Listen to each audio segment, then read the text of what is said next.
Aujourd'hui, on va regarder comment créer une nouvelle page dans ton site Squarespace. Ça veut dire que comment créer une nouvelle page blanche. Et je vais te montrer aussi différents types de pages qu'on a dans Squarespace. Fait que, allons-y. J'ai commencé avec ce template pour te montrer, tu sais, déjà avoir un site web de départ. Fait qu'on va aller dans l'onglet ici, site web. Et ensuite, on a l'onglet page. C'est là qu'on va avoir toutes nos pages qui sont déjà dans le site web. Fait que ce template avait déjà, bon, l'accueil, à propos service, équipe. Il y avait aussi une page blog, contact. Ce qu'il faut savoir avant de créer une nouvelle page dans ton site web, c'est que je vais t'expliquer que tu as deux types de navigation. Tu as la navigation qui est principale, qui sont toutes les pages qui vont s'afficher dans ton menu. Donc, le menu, ce qui veut dire en haut, dans le header, le haut de ton site web, ça, c'est le menu. Fait que lorsque tu mets une nouvelle page ici, c'est sûr qu'il va s'afficher dans le menu. Si tu ne veux pas que la page s'affiche dans le menu en haut, ça veut dire qu'il faut que tu la glisses en bas complètement. Fait qu'en la glissant complètement, la page ne s'affichera pas dans le menu en haut. Fait qu'on va juste revenir, on va remettre contact en haut. Et je vais te montrer comment créer une nouvelle page. Fait que là, ça dépend si tu veux que la page s'affiche dans le menu. Pour ce test, on va le faire dans Hors navigation. Fait qu'on va cliquer sur le petit plus ici. Et tu vois qu'il y a différents types de pages. Donc, on a les pages et les collections. Pour ce test-ci, on va juste faire page vierge. Donc, commencer une nouvelle page blanche. Et ça va te créer ta nouvelle page. Fait que là, on peut déjà cliquer dessus. Et ça va tomber sur notre page. Fait que là, on voit vraiment que c'est une page qui n'a rien du tout. La première chose que je fais, moi, quand je crée une page, c'est que je m'en vais tout de suite la nommer pour ne pas me tromper dans la création de mes pages. Fait que pour celle-ci, exemple, on va y aller avec, exemple, zoothérapie. J'ai juste sorti ça de ma tête. Zoothérapie. Fait qu'on a le titre de la page ici, qui est le titre de la page qui s'affiche en haut de la fenêtre de ton navigateur. Fait qu'exemple que tu es sur Chrome, c'est le titre qui s'affiche en haut complètement. Ensuite, tu as le titre de la navigation, c'est le titre qui va s'afficher dans le menu. Et ensuite, tu as le slug d'URL, c'est vraiment l'URL pour que les gens trouvent ta page. Fait que celle-ci, on va y aller avec zoothérapie. C'est important quand même de réfléchir à l'URL pour le côté SEO, parce que peut-être que tu pourrais aussi mettre des mots-clés pour que tu sois mieux référencé. Fait à penser pour l'URL. Il ne faut pas mettre d'accent non plus dans l'URL. Quelques petits paramètres ici. On a activé la page pour que la page s'affiche. On a mot de passe si jamais tu veux bloquer la page pour que la personne elle ne puisse pas la voir, mais qu'elle ait besoin d'un mot de passe. Fait que c'est bien si tu es comme en train de travailler sur une nouvelle page, tu veux que la personne ne voit pas ta page. Code QR, c'est nouveau. Fait que tu pourrais faire aussi un code QR pour que les gens, tu sais, si, mettons, tu es en train de créer un PDF ou un document, tu peux mettre ton code QR pour que les gens aillent directement à cette page-là. Fait que ça, c'est le fun si, côté marketing, là, d'avoir un code QR accessible. Navigation, en fait, c'est pour afficher l'entête ou le pied de page. Ça veut dire que si tu ne veux, par exemple, une page de vente, tu pourrais ne pas afficher l'entête et ne pas afficher le pied de page pour que les gens se concentrent dans le contenu de ta page.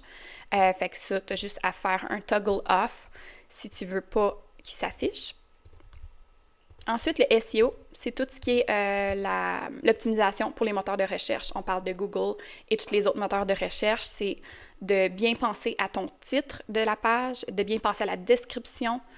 Donc, c'est pour ça que là, ici, il propose un aperçu de ce que ça va avoir l'air dans les résultats de recherche.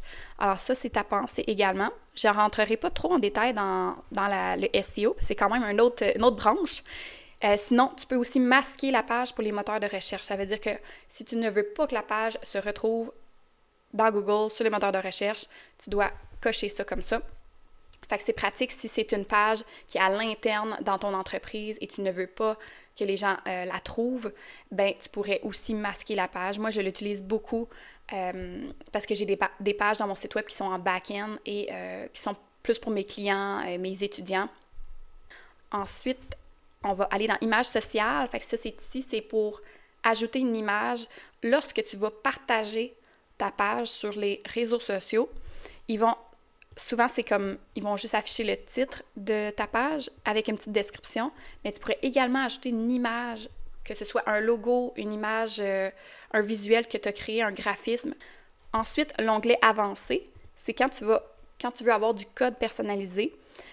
Donc, dans la CSS, tous les codes, l'injection de code, ça peut être ici. Si tu veux ajouter un timer, des trucs un petit peu plus personnalisés, bien, ça va être dans Avancé. Alors là, on a notre page Zoothérapie. On veut ajouter du contenu. La première chose, c'est que tu vas aller ajouter une section pour commencer à créer ton site web. Fait que la première étape, c'est de créer un header, donc un haut de page pour dire au visiteur, bon, ben, t'es rendu sur quelle page. Fait qu'on a ici dans Intro plein de visuels, de templates que tu peux utiliser pour déjà démarrer ton visuel. Tiens, on va y aller avec celle-ci. Fait qu'on aurait notre header, puis là, on pourrait aller ajouter, mettons, une image en background. Fait que je sais pas si il y en a un petit peu. Tiens, je vais prendre celle-ci. Et là, je vois que le menu en haut, il est comme en transparence, puis j'aime un petit peu moins ça pour ce design. Fait qu'on va aller le changer. Tu vois, il était adaptif. Je vais juste le mettre uni. Donc là, on a notre haut de page, notre menu, et on serait prêt à aller ajouter des choses dans notre page. Fait que c'est ici, avec ajouter une section encore là, on peut aller soit avec les templates et aller faire une petite recherche de ce qu'on a de besoin pour aller créer notre page, ou bien y aller avec une section vierge où est-ce qu'il n'y a rien du tout, puis c'est nous qui va faire le design dans la page. Fait qu'on pourrait ajouter une image. Personnellement, j'aime beaucoup travailler avec les sections qui n'ont rien du tout, que partir d'une page blanche pour, en fait, travailler tout ce que je veux, ajouter le design que je veux dans la page. Ça me permet d'être plus flexible dans mes choix que d'y aller avec le template. Mais pour toi, si tu crées ton site web de A à Z toi-même, tu peux aussi t'inspirer de les templates. Puis je trouve qu'ils sont quand même bien. Ça te permet d'avoir une bonne base dans ta page. Puis tu as comme plein d'options ici, images.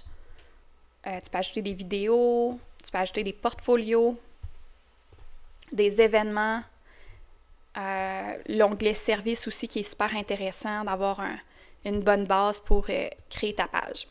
Fait que aussi, très important quand tu modifies ta page d'aller regarder dans la version mobile parce que le site web Squarespace est responsive. Ça veut dire qu'il va se mettre aussi en format mobile. Donc, c'est bien d'aller regarder dans l'onglet ici en haut à droite, appareil mobile, pour que tout soit cohérent et que tout se place bien. Parce que des fois, il y a selon comment tu le disposes dans la version ordinateur, des fois les éléments s'embriquent un sur l'autre, fait que c'est bien d'aller vérifier que tout est bien à sa place.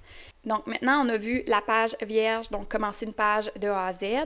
Tu as aussi disposition des pages. Si tu veux tout de suite tomber sur les templates que Squarespace t'offre, tu pourrais déjà cliquer là-dessus pour aller sélectionner la page que tu désires. Sinon, tu as également différentes collections. Fait que tu as des pages, mais aussi tu as des collections qui te permettent d'ajouter du contenu qui est facilement modifiable par toi-même par la suite. Donc, on a la collection blog qui est comme ça ici. Fait que quand on clique sur blog, ça va te créer ton blog. Fait que celle-ci, c'est là que tu vas pouvoir aller ajouter tes articles de blog, les publier, les mettre en brouillon. Puis il y a comme différentes façons de placer ton blog, tes articles, la façon que tes articles sont affichés dans ton site web. C'est comme celui-ci, c'est d'une certaine façon. De mon côté à moi, ils sont plus en mode colonne. Sinon, tu as aussi la collection boutique. Donc, si tu veux créer ta boutique en ligne, ça va être ici. Donc, tu vas cliquer dessus. Et là, tu peux déjà choisir qu'est-ce que tu veux comme boutique. C'est vraiment juste pour partir d'une base. Et ensuite, tu la modifies comme tu le veux. Fait que tu pourrais avoir également ta petite boutique en ligne. Fait que tu aurais tous tes produits ici. Encore là, c'est super facile pour toi d'aller modifier chacun de tes produits, d'ajouter une image, choisir le prix au niveau de la livraison. Fait que ça, c'est pour la partie boutique. Je ne rentrerai pas trop en détail dans la boutique, mais c'est vraiment pour te montrer les différentes collections, tout ce que tu peux faire avec finalement ton site web Squarespace. Tu as l'onglet aussi portfolio. Fait que la collection portfolio, c'est intéressant si tu es un artiste, photographe, designer web, architecte, designer intérieur, quelqu'un qui a besoin de présenter des réalisations. Là, j'ai juste dit ces exemples-là, mais il y en a plein d'autres que tu peux créer un portfolio et aller ajouter toutes les pièces, les visuels pour que les gens voient ton projet, voient les études de cas de tes clients. Alors, c'est avec celui-ci. Et ça t'ouvre la page principale de ton portfolio. Fait qu'avec ça, tu peux aussi changer la page. Fait que tu vas cliquer dans « Modifier » pour changer, mettons, l'aperçu de la page principale de tes portfolios. Fait que là, tu peux le mettre soit à disposition grille, tu peux aussi le mettre en « Suivre le curseur ». Fait que lorsque la personne met son curseur sur un des projets, bien là, il y a une image qui apparaît. Puis, honnêtement, je te dirais que moi, ce que je fais, c'est souvent simple. Moi, j'ai le simple dans mon site web. Je trouve qu'il est simple. Puis là, tu peux mettre plus de colonnes ou moins de colonnes. Puis ça fait en sorte que l'image est plus grande. Dépendamment combien de projets que tu vas avoir dans ton portfolio. Fait que c'est ça. Ensuite, on a la collection événements. Alors, quand on clique sur événements, ben c'est là où tu pourrais créer une page avec tous tes événements à venir, toutes si tu donnes des séances de groupe, des événements en personne, des événements en ligne, un webinaire, tous tes webinaires qui vont se passer dans les prochains mois. Alors, tu pourrais déjà créer une collection événements. Puis ce que ça te permet de faire, c'est que tu vas pouvoir, tes visiteurs vont pouvoir voir l'heure, la date, les détails de chacun des événements. Moi, je trouve que c'est bien. Je l'utilise souvent dans les sites web de mes clients quand eux, ils créent des événements. Et aussi, tu pourrais te créer un header, donc un haut de page pour décrire un petit peu plus tes événements. Parce que cette section-ci, elle n'est pas vraiment modifiable. Tu ne peux pas tasser le bouton, l'image, c'est vraiment fixe. C'est sûr que tu as comme quelques paramètres, mais c'est là où tu pourrais ajouter une nouvelle section en haut qui décrit un petit peu le fonctionnement de tes événements. Ensuite, tu as créé une vidéothèque. Donc, si tu veux afficher des vidéos, que ce soit pour tes étudiants, tes clients, des gens qui tombent sur ton site web, tu pourrais aussi avoir une bibliothèque de contenu, que ce soit des vidéos, des audios. Tu pourrais tout mettre ça à cet endroit. Alors, quand on clique, on voit que tu peux créer des catégories aussi pour des vidéos. Et en cliquant là-dessus, tu as toutes les vidéos que tu vas avoir mis ici. Un peu comme la catégorie article de blog, mais maintenant, c'est des vidéos. Fait que tu peux créer autant de vidéos que tu veux en ajoutant, mettons, vidéo 1. Tu ajoutes ta vidéo aussi. Et comme ça, les gens vont pouvoir aller voir les vidéos dans ta bibliothèque et pourront aussi regarder les prochaines vidéos. Fait que ça, c'est cool comme fonction. Ensuite, la dernière collection à voir, c'est la collection cours. Cette collection est intéressante si tu veux créer des cours en ligne, des formations en ligne. C'est vraiment avec cours que je te suggère d'utiliser pour ton site web. Fait que c'est vraiment une plateforme de cours où tes étudiants vont se connecter, ils vont pouvoir s'abonner ou acheter la formation et ils vont tomber directement dans cet espace-là de cours. Et un petit peu comme la bibliothèque de vidéos, tu auras également ton contenu, mais maintenant tu peux les catégoriser par module ou par chapitre ou par journée. Fait que ça te permet d'avoir quelque chose de plus organisé pour tes étudiants ou tes clients.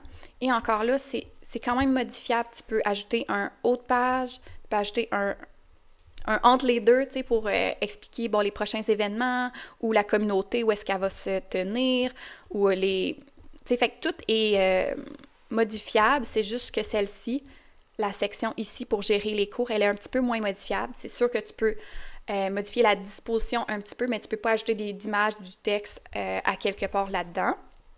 Fait que tu as comme quelques petits paramètres ici. Ensuite, le dernier, c'est vraiment les sites réservés aux membres. Fait que c'est pour créer du contenu réservé à tes membres, à tes étudiants. C'est pas nécessairement pour suivre des cours en ligne. Quoique tu pourrais mettre une bibliothèque de contenu, c'est vraiment Ça englobe beaucoup de choses. Tu peux créer, mettons, une page portfolio, tu peux créer une page de bibliothèque de vidéos, mais c'est vraiment un espace où tes clients vont avoir du contenu de ta part. Fait que tu aurais aussi cette fonction-là pour avoir un espace pour tes membres. Et là, ensuite, ben là, menu déroulant et lien qui va t'aider à créer des éléments pour ton menu. Alors sur ce, bonne création. Si tu as besoin d'aide avec ta mise en ligne, j'ai une checklist qui va t'aider avec la mise en ligne de ton site web. Je vais le mettre dans les liens juste en bas.